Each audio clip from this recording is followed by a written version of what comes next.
have seen what she sees. I know what she knows. So, the early 2010s are actually 10 whole years ago, which is kind of scary. It was not the happiest time for me, so if we ever start getting nostalgic for friggin' 2012 and the constant jokes about the end of the world, I give my friends permission to shoot me.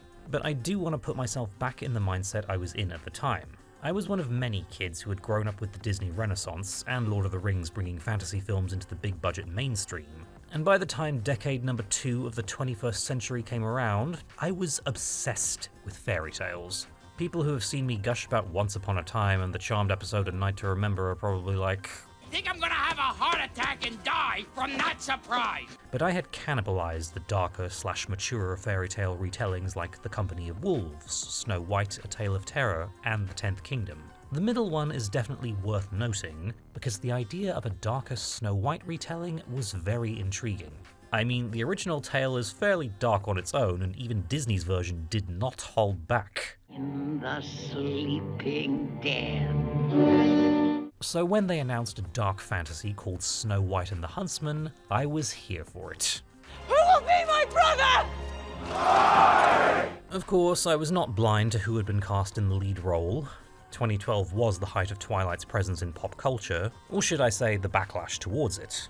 I was pretty ambivalent to the franchise, so thankfully I wasn't one of those people who came down hard on Kristen Stewart, and by this point I'd already seen her in things like The Runaways, so my attitude towards anyone giving her a hard time for being attached to the cast list of anything was, guys, give her a chance. Snow White and the Huntsman would also be the first mainstream film she made outside of the Twilight franchise, and with the marketing hyping up a similar love triangle to Bella Edward Jacob, people were ready to slate it. It was kind of like when Paris Hilton starred in House of Wax and rather cleverly leveraged the hate into getting people to see the movie just so they could watch her die. I seem to be making a habit of defending movies that the public has labelled bad actually, insert token, everyone's entitled to their own opinion disclaimer, and for years I had not given Snow White and the Huntsman too much thought, except coincidentally for a blog post I wrote sometime in 2016 naming it number 96 on my list of 100 favourite films. But since I've been on a roll lately giving Van Helsing and Underworld their flowers, I found myself randomly popping the DVD in and bracing myself to see if I still felt the same way. And within 20 minutes, my mind was made up. This movie f***ing slaps. Death has favored you.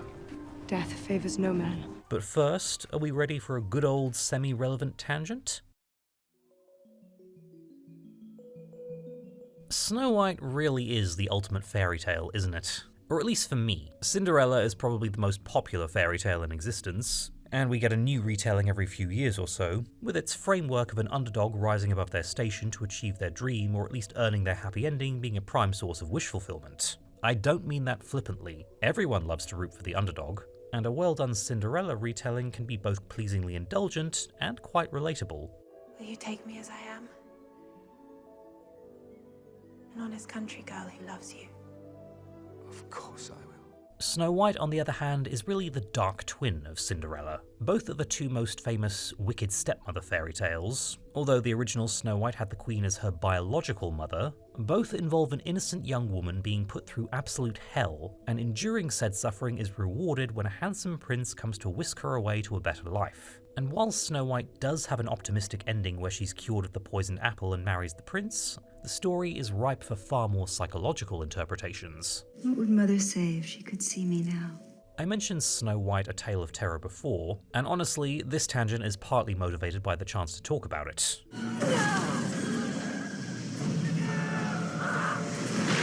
For those who don't know, it's a 1997 Showtime movie starring Sigourney Weaver and Monica Keena, and while it's pretty darn effective as a horror movie, it's also one of the most fascinating portrayals of the Snow White evil queen dynamic. I know I pushed you away.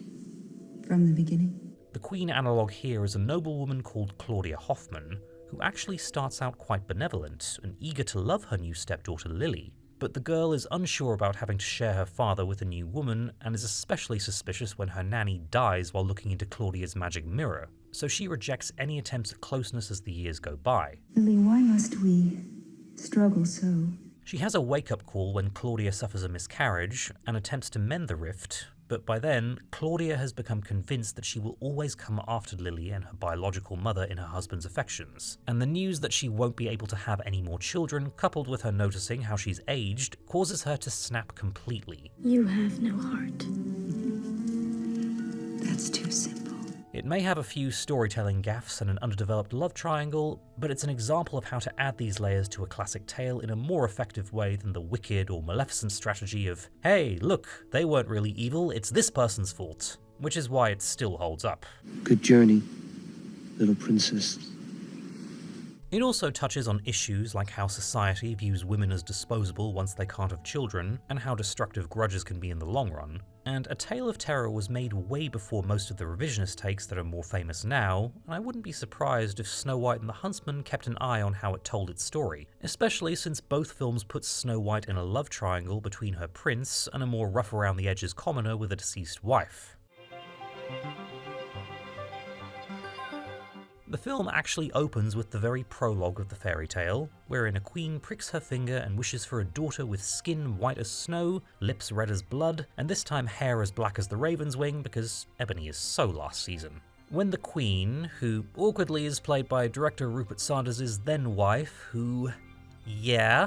when she dies in the middle of winter, the kingdom is attacked by a supernatural army that is quickly defeated, and the king finds a beautiful prisoner called Ravenna that he takes to be his new queen. But it turns out Ravenna is an evil sorceress who was leading the attacking army, and she takes over the kingdom, getting the same results as when Scar took over the Pride Lands. Years later, when Snow has come of age, the magic mirror tells Ravenna that having a little princess heart for dinner would be quite beneficial for her reign. You shall never again weaken or age. Immortality. First off, there's a misconception/meme that people have been making fun of this film for ever since before it was even released. No, the movie does not tell us that Kristen Stewart is prettier than Charlize Theron. You possess rare beauty, my love. In here. In fact, Ravenna is never at any point jealous of Snow White's beauty. The whole fairest of them all deal is actually because Snow is of fairest blood, which is entirely a supernatural thing that Ravenna's mother also had, and that allowed her to make Ravenna what she is. Ravenna wants to kill Snow because eating her heart will give her immortality, and of fairest blood means that Snow is the only one who can kill her. You were the only one who could break the spell and destroy me. So can we file that away with other 2010s bad faith criticisms like 500 Days of Summer being a straight manic pixie movie? But now, the gushing can begin. Grimmification is a slang term given to the popularity of making darker and edgier fairy tales, which became a thing in the 2010s. We'd all discovered the internet by then and read all about how the original tales were dark and horrifying, and Disney made them all soft and kid-friendly, even though if you watch the fairy tale movies made during Walt's lifetime... And all the powers of hell! Back then, we loved taking idealistic fantasy settings and making them cynical and edgy and, Game of Thrones thrived in this era because of it, and even though Once Upon a Time was the more family-friendly alternative, its early seasons still featured things like Cinderella making a Faustian bargain for her happily ever after. But of course, making something darker or deconstructing it to oblivion doesn't automatically make it better. While the original Snow White fairy tale is very dark on its own, what with Mommy Dearest's 4 murder attempts, it's actually pretty hopeful as well, since Snow is taken in by 7 men who would be considered outcasts, and ultimately gets her happy ending with a benevolent prince. Snow White and the Huntsman may be sold as a darker retelling, and that it is, but it isn't bleak. Most fairy tales aren't, and that's why they're so popular. The original versions are often harsh and outright cruel with what's inflicted upon the characters, and the intent was usually to create a cautionary tale that prepares children for how unfair life can often be. Rapunzel, for example, is given up at birth because of a mistake her parents made, and is eventually disowned by her stepmother simply for falling in love, with the witch in the original version discovering her affair with the prince when Rapunzel innocently asks why her dress is getting tight around the tummy, and the prince himself ends up getting blinded. But the story ends on a hopeful note when the prince finds Rapunzel and their children with the extremely sweet message that even though Rapunzel wasn't wanted by her birth parents and was considered ruined by society, the prince didn't care, loved her anyway, and took her home to be his wife. Fairy tales were often about making the best of a bad situation, and Snow White and the Huntsman really captures that. And now we just pilfer and drink and dream about when we didn't. It doesn't go that deep with its storytelling, but it does show that there has been plenty of loss thanks to Ravenna's reign, such as the huntsman's wife Sarah, and the death of Gus, the dwarf that Snow White bonded with the most, as well as William's guilt at not being able to save Snow when they were children. Would it come for you? We were children, William. You're here now. The movie's message is that you can't undo all the bad things in the world, but you can try to make a better one, which is very hopeful, all things considered. Although Snow herself gets the happy ending by defeating Ravenna and taking the throne, there's a bitter sweetness to it as she looks to the huntsman at the back of the room, knowing he was the one who loved her enough to break the poisoned apple's spell, and also understanding that they could never be together. We even get half a movie set during a dark forest full of nightmares and gothic brilliance, and then another half showing fairies and mythical white stags. I just feel that a lot of these attempted revisionist fairy tales either go too far with the revisionism, or too dark with the grimdark. And Snow White and the Huntsman feels refreshing for avoiding bleakness and showing the beauty hidden within the darkness. And that's a good way to segue to... So in 2012, Kristen Stewart was the highest paid actress in Hollywood, and whatever your opinions are about the Twilight Saga, she headlined 5 blockbuster movies that were female-driven and targeted women in the days when Wonder Woman and Black Widow movies were considered pipe dreams by studio execs. And in fact, attaching herself to this movie, and the nearly $400 million worldwide gross, played a big hand in convincing studios that female-led action films could be profitable. And since people still treat Twilight as though it's this new thing the kids are into, it's surprising that we still have to defend Kristen Stewart's talent as an actress. Yeah, an Oscar nomination isn't really an indicator of much, since although I love Keira, why on earth was this what she was nominated for as opposed to... Her name is Eliza. But Kristen Stewart also became the first American to win a César Award in 2015, which is considered the highest honour for acting in France. She also got the approval of Joan Jett when she played her in The Runaways, learning to play guitar so well that she briefly made Joan think a recording of Kristen playing was one of her old demo tapes. She's also done great work in indie dramas like The Yellow Handkerchief and fun horror films like Underwater. Kristen Stewart can indeed act and has been doing so for plenty of time. And I'm not going to say Snow White and the Huntsman is her best performance, but she is pretty good in the role. Didn't trust you. That English accent? Quite decent. What's your name? Younger me came away from the film wishing Kristen could talk like that all the time. I'd be honored, girls. And what's interesting is that this was part of that early 2010s trend of, we must make Snow White a badass now. Aren't you a real Prince Charming? Once Upon a Time had her become a forest bandit who sasses the prince and fights on the front lines in a war against the queen, and the comedy Mirror Mirror that came out only a few months before had the dwarves training her to fight as well. But even back in 1997, the final confrontation between Lily and Claudia is a fight, albeit more in the vein of a slasher movie. The OG fairy tale does even have the queen turning up to the wedding to cause trouble and being made to dance in red-hot shoes until she dies. I'm not sure why, but it feels more organic to give this to Snow White than to, say, Cinderella or Sleeping Beauty. Like, one of the things I will praise Maleficent for is recognizing that Aurora didn't need to be turned into an action heroine who sasses the men and is #NotLikeOtherGirls, the way they completely destroyed Belle's characterization in Beauty and the Beast 2017.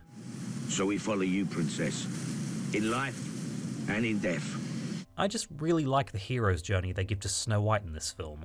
And to me it works because it is not the cliché action movie arc for a female character where the enemy is sexism, because G.I. Jane is the only story that actually did it well. Just treat me the same, no better, no worse. Snow's arc is about learning to be the figurehead that the people need her to rally around, and inspire them through her goodness and purity.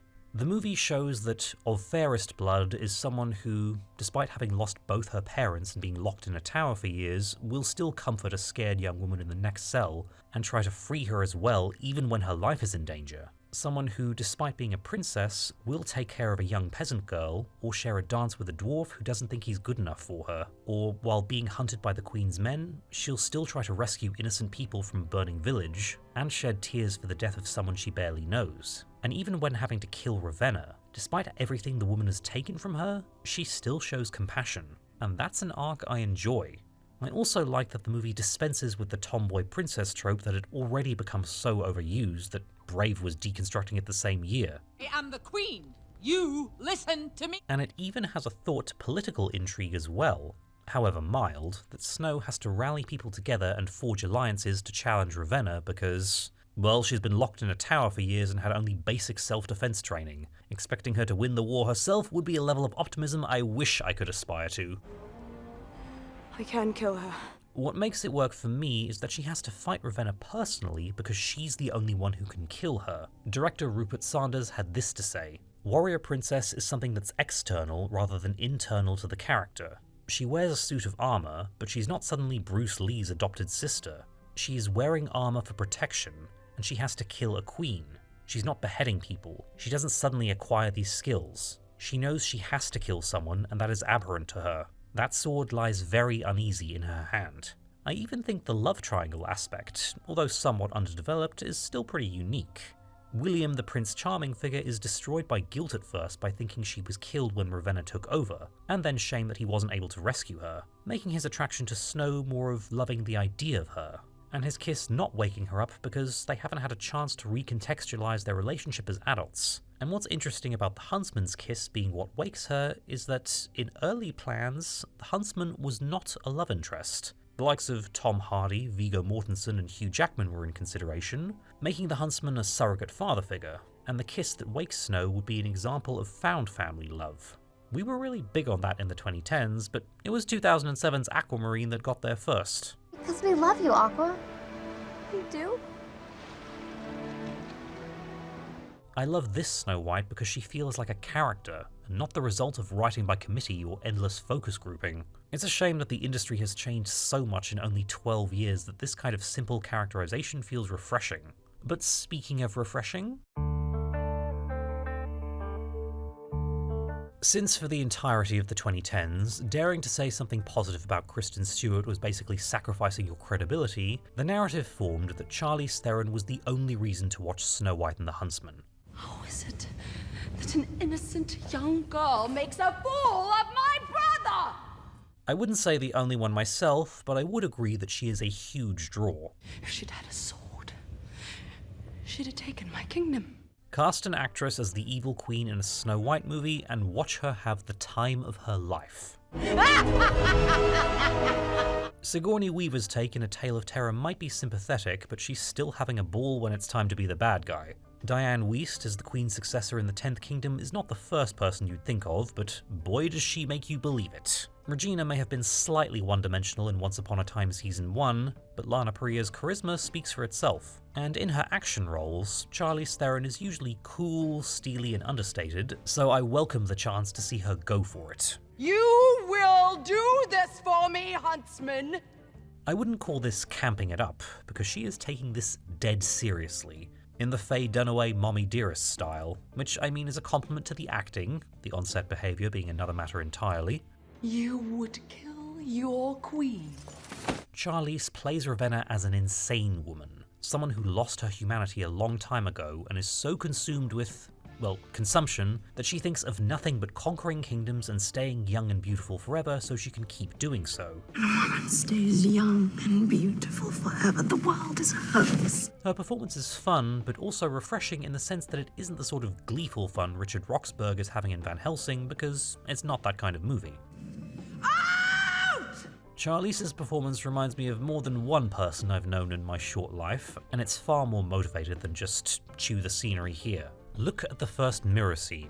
She has this look of pure hatred as she stares at it, demonstrating that although she needs its approval, or indeed the approval of men in general, she hates that she craves it, because she hates them, because her village was raided as a child and her mother gave her the power to take revenge.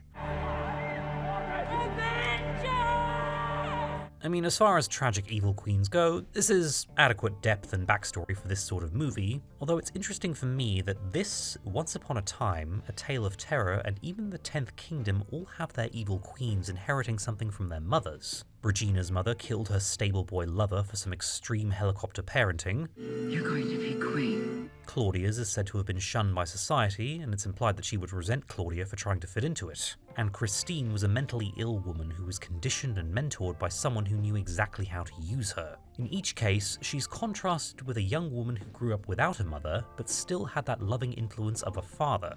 And I hate her! And I miss her! This recurring theme of female toxicity being passed down through generations is definitely notable, because that's all but vanished from media today, and the enemy is now always misogyny or the patriarchy. Films like Heathers and Jawbreaker stopped getting incarnations in the 2010s, and now we have a defanged Mean Girls musical, or a Snow White that tries to eliminate the theme of female rivalry.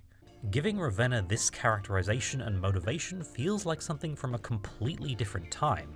And I don't mean that in a relic sense, because I think it's as honourable an interpretation of the evil queen as the other examples, even touching on the taboo subject that women are often discarded by society when they're no longer considered young and pretty, and how Ravenna has a big problem with that and she's going to use it to her advantage. Also being played very tragically, so that the movie can safely say this message through the lens of the villain.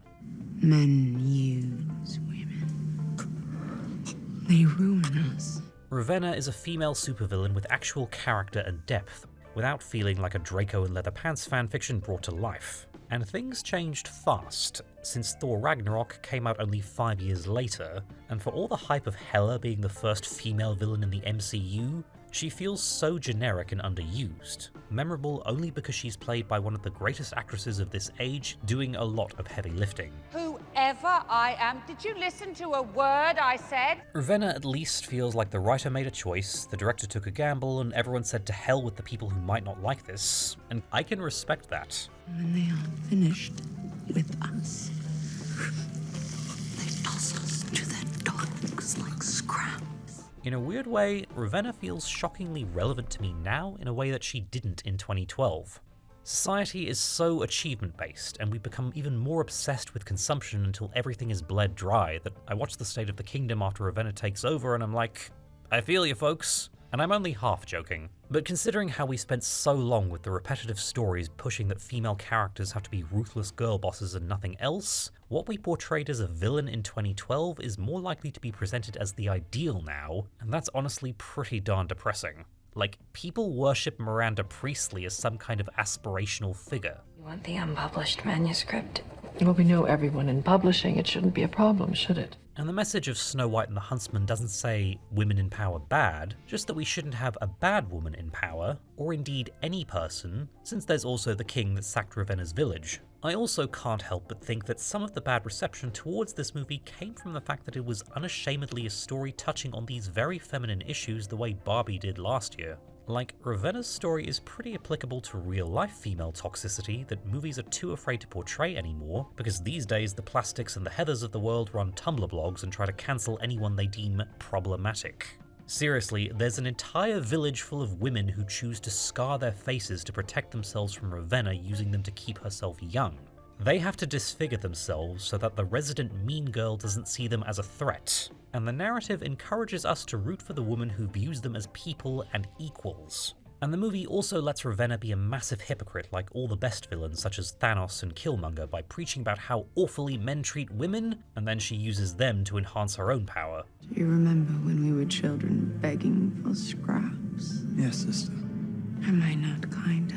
Ravenna is significantly more than just Charlize Theron turning in a fun performance. She's a fascinating character that I could spend ages unpacking, and the geek in me just loves the symbolism she's surrounded by. This evil queen actually stays young and beautiful supernaturally by draining the youth from other girls, taking from the popular myths surrounding the Blood Countess, who allegedly bathed in the blood of young women to preserve her youth and beauty, which ended up inspiring part of Dracula. Ravenna also bathes in milk, as a nod to Cleopatra, who supposedly did the same to preserve her youth. Finn, being the only man she shows affection for, seems to resemble Odile from the horror film Eye of the Devil, who says she hates all men except her brother, but if it's referencing something more obvious, please do let me know, and of any other symbolism surrounding Ravenna.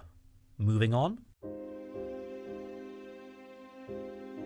I feel like I'm constantly devoting sections to the supporting casts of various films, but sure, they are more important than they're given credit for. since it's your supporting players who help bridge the lead players with the world they inhabit and make it feel like a world and not just a backdrop. And Snow White and the Huntsman is a surprisingly stacked film without feeling overcrowded. Anything I ever cared about was taken away from me. I'll admit I'm not the biggest fan of the Huntsman, and Chris Hemsworth is far more comfortable in the role by the time of the sequel, but I can appreciate that the movie does hit the right balance between having romance that doesn't feel token and not letting it take over the story. I wasn't worth saving, that's for sure, but she did so anyway. I am an admitted sucker for the romance as redemption, when it leans more into how the other person seeing the one in need of redemption in a different light allows the latter to see themselves through another's perspective and build some more positive self-esteem. One thing that made a difference. You have made all in the world. Eric was a mess before he met his late wife Sarah, and became one again after she was killed, with Snow White representing his third chance after he messed up his second. I go back and forth on whether I buy that he could fall in love with her that quickly, especially since it was initially written as a paternal sort of love, but these days I lean more towards yes. Because it doesn't have to be romantic love or the let's spend the rest of our lives together sort of emotion, and more the you're a person I'm very glad to have met. You've improved my life considerably from having known you, and I'm heartbroken that you're gone. And I'm also a sucker for this line. But you'll be a queen in heaven now. Sam Claflin also puts his all into the relatively small role of William, who, despite being very much the supporting love interest, feels fleshed out and developed enough that I forget he doesn't have as much screen time. It's interesting that he got typecast as jerks or characters who seem shady later on in his career, because he is extremely good in this kind of role. And given how starved we actually are for Prince Charming characters in today's fantasy films, I really appreciate that Snow White and the Huntsman doesn't go too far in giving this guy an edge. Do you need a bowman? Like, he gets this very cool moment. I said, do you need a bowman? But he's still unashamedly devoted to Snow White and motivated by love. Considering how romance has all but vanished from Hollywood films and a good chunk of the male love interests still in there are extremely red flaggy, I'm shocked that the friggin' cynical early 2010s are looking better by comparison. We used to have pride. The dwarves are naturally less instantly recognisable than their more famous Disney counterparts, but the movie wisely uses very gifted character actors to make them feel fleshed out. We were noble gold miners because we could see the light in the darkness. I mean, this is a good enough use of your Ray Winston, and a decent enough swan song for the late Bob Hoskins. Gold or no gold, where she leads, I follow. Brian Gleason even got me in the feels with this line. I won't leave you, miss. Sam Spruill likewise understood the assignment in playing Ravenna's lecherous brother Finn, although with all her infinite power and injury healing abilities, she could have given him some fashion advice. You screamed your name, but you weren't there. Rachel Sterling eats up the screen for this brief segment where Snow White and the Huntsman come across the village of scarred women. How can you desert her when you know the truth? Even Lily Cole has just 3 scenes as Greta, but sticks in memory. You're the king's daughter. Just like how I praised Underworld, these well-cast supporting players all do their part in making you feel like you've experienced this movie's world to its full extent. But speaking of experience, I don't think anyone with a working brain will be able to fault Snow White and the Huntsman in terms of its visuals. Rupert Sanders' main background was in directing commercials, including this extremely cinematic one for Halo 3, and Snow White and the Huntsman was his first film. He reportedly got the gig immediately after presenting a mood board, and that is very apparent. Maybe I'm just checked out of the drab way most blockbusters seem to be shot and graded these days, and the lack of any interesting visual styles in fantasy, but Snow White and the Huntsman is holding up even better.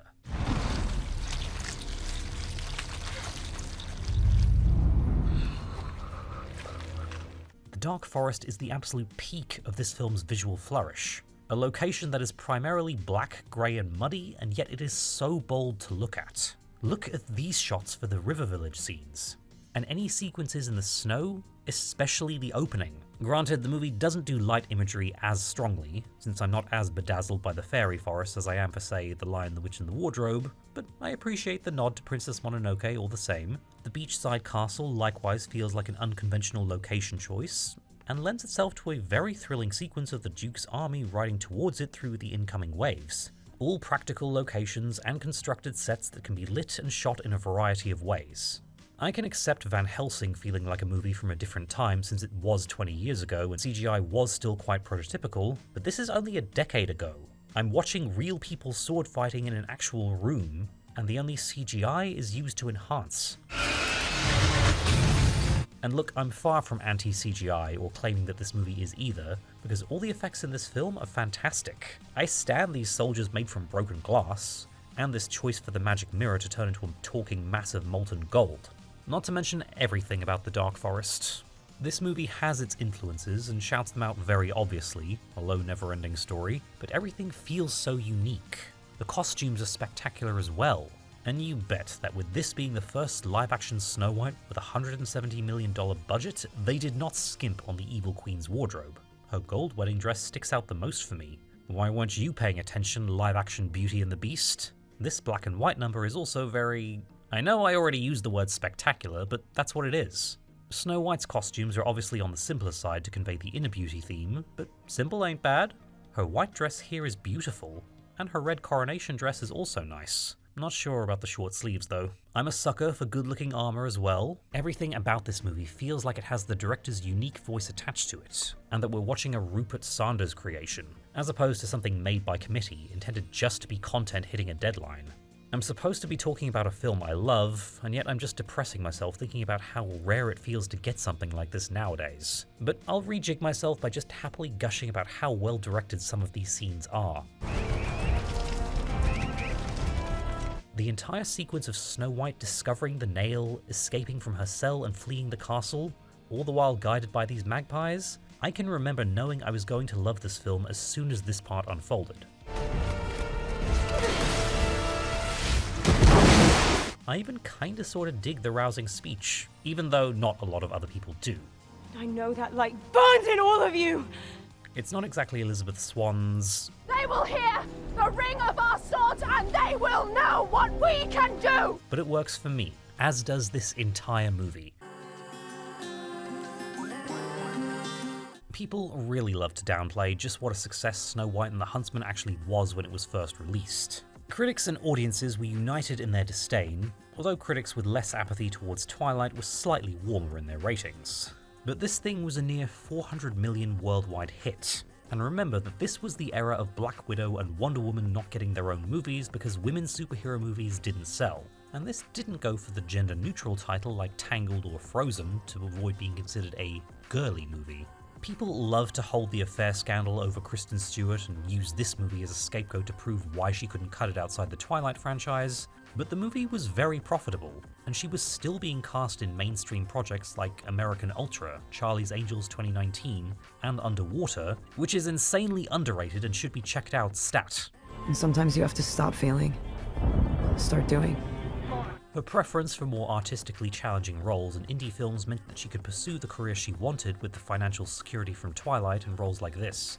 Even though she was dropped from the sequel, it barely registered on her trajectory, since she had already won the Caesar Award by the time Huntsman Winter's War came along, and its box office failure, despite Chris Hemsworth and Charlize Theron's star power, sort of reinforced that she was a massive part of why the first film was such a success. And speaking of Charlize Theron, she was in something of a career downturn at the time. Although her Oscar win for Monster ensured that she had the respect of critics, there were also things like the Aeon Flux movie. Her career rebranding as Charlize Theron, 2010's action star, may have been cemented with Mad Max Fury Road, but it began with this. You cannot defeat me! The impossible to ignore financial success of Snow White and the Huntsman and The Hunger Games the same year is what started to change Hollywood's minds about the bankability of female-led action films. Thank you for your consideration. It didn't kick off a trend of dark fairy tale films though, since I think there was only Hansel and Gretel Witch Hunters and pretty much anything fairy tale related was released by Disney and leaned more towards hard PG. But I don't care in the slightest. I raved about Snow White and the Huntsman from the moment I left the cinema, and even though I had to be guarded about it once I saw the public reception, those days are well and truly over and I'm happy to rave once more. Snow White and the Huntsman ain't gonna set the world on fire, but it was exactly what I needed in 2012, and it deserves plenty of respect that I am happy to keep dishing out for the rest of my life. And I will leave you with the quote from this movie that especially resonated with a certain YouTuber who let his depression and anxiety talk him out of going after what he really wanted until he reached this point here. And I'd rather die today than live another day of this death!